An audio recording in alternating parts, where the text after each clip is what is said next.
Melmaruvathur Adiparasakthi polytechnic கல்லூரி மற்றும் ITI வளாகத்தில் 18 மே 2025 அன்று மாணவ மாணவிகளுக்கு பணி நியமன ஆணை வழங்கும் விழா மிகச் சிறப்பாக நடைபெற்றது. கேம்பஸ் இன்டர்வியூ மூலம் வேலைக்கு தேர்ந்தெடுக்கப்பட்ட சுமார் 120 மாணவ மாணவிகளுக்கு கல்லூரியின் தாளாளர் சக்தி திரு டாக்டர் செந்தில் குமார் அவர்கள் தமது திருக்கரங்களால் பணி நியமன ஆணைகளை வழங்கி பாராட்டினார்கள்.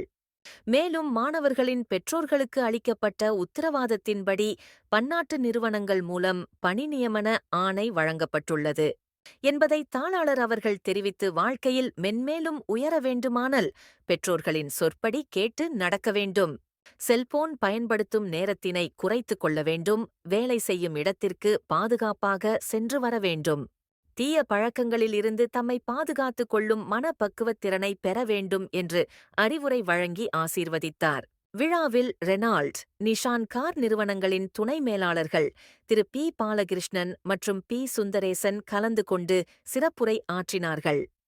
விழாவில் கலந்து கொண்ட அனைவருக்கும் தேநீர் விருந்து அளிக்கப்பட்டது.